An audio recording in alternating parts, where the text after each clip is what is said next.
Nous sommes sur la station d'expérimentation de Certis Belchim à Fronton. C'est une station de recherche, de connaissance de nos solutions de protection des cultures, d'innovation aussi. On va chercher à développer et à mieux connaître les solutions qu'on propose déjà et qu'on va proposer demain aux acteurs européens de la protection des cultures. On est sur la semaine où on a un événement particulier sur la station, qui est un événement de rencontre, d'échange. Continue. Bonjour Ronan. Bonjour Didier. Comment ça va? Ça va bien, merci. Ça se passe bien? Oui. Nous avons à la fois des collaborateurs, à la fois des partenaires et surtout beaucoup de clients. Je crois qu'aujourd'hui on accueille à peu près une centaine de clients pour visiter toutes les parcelles. Alors chacun a un petit peu un itinéraire spécifique. Bonjour messieurs, tout va bien? Bonjour. Vous avez vu de belles choses? Ah oui, en maraîchage, on est allé jusqu'au bout et voilà, et on a vu tout ce qui est anti-milieu, biocontrôle. Non, ça vaut vraiment le coup de venir. Ça s'appelle du factuel. C'est de voir exactement au niveau des essais justement comment ça se passe. C'est ça tout l'intérêt. Ici, on est sur une des deux plateformes culture légumière de la station d'expérimentation. La cible de l'essai, c'est le mildiou du melon. Le mildiou, quand il a attaqué la feuille, il finit par la négrosser complètement. Et ce melon-là, si demain on devait le manger, il n'aura pas sa saveur, il n'est pas commercialisable.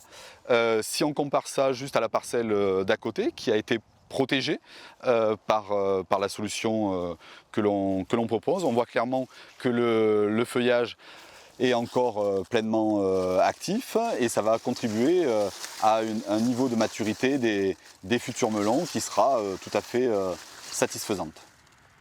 On arrive là sur un dispositif expérimental qui a été implanté dès le début de l'année pour la mise en place d'un essai contrôle des stolons sur une production de fraises. On voit ici sur la parcelle non traitée le développement très important de stolons. Donc le stolon, typiquement, c'est cette partie-là de la plante. La plante, dans son système de reproduction, va générer des stolons.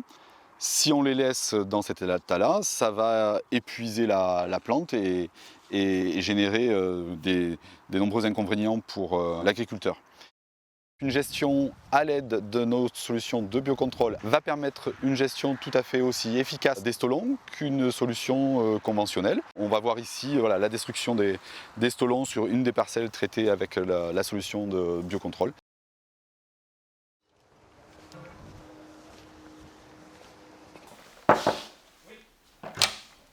Salut Mickaël. Bonjour Didier, ça va? Ça roule et toi? Super, ça va, merci. Nickel. Tu peux nous décrire ton rôle et l'objectif du labo? Oui, bien sûr. Donc là, moi, je suis en charge du laboratoire de formulation ici, où on va aller travailler un peu plus en profondeur sur les caractéristiques des produits pour une meilleure connaissance et pour les amener gentiment à l'homologation. Donc là, on travaille sur une nouvelle formulation à base d'acide pélargonique, produit qui existe déjà sur le marché. On va tenter de l'améliorer en fait, en termes d'odeur principalement. Donc on y a ajouté différents conformulants et on va aller regarder que ces ajouts ne vont pas altérer les capacités d'émulsion du produit. Donc si tu regardes avec moi, Allez, ça marche. je t'invite à mettre une blouse. Ouais. Merci. C'est exactement là où tout commence. Avant de se lancer dans des essais au champ, on va quand même regarder au laboratoire le comportement du produit afin de s'assurer qu'il ait des bonnes propriétés à l'usage. Donc là en fait on va aller regarder à l'émulsion si on a une phase de séparation, si on a une formation de crème ou d'huile qui pourrait être dérangeante. On peut voir qu'on a différents résultats. Là on a une phase de séparation alors que celui-ci semble beaucoup plus homogène. Donc un candidat plutôt prometteur. Ok, super, nickel. Et puis une fois qu'on aura sélectionné un candidat ici, on pourra aller l'appliquer au champ pour voir si l'efficacité est toujours au rendez-vous. Chaque année, on a environ une cinquantaine de candidats qui sont testés, que ce soit pour la première partie test de formulation, comme ce que est en train de faire actuellement Mickaël, ou l'évaluation et du tri finalement de la sélection au champ, pour au final sur ces 50 candidats environ en retenir 2 qui sont les plus prometteurs et qu'on cherchera à développer dans les années qui suivent. On a beaucoup d'innovations qui vont arriver, mais ça malheureusement c'est secret défense.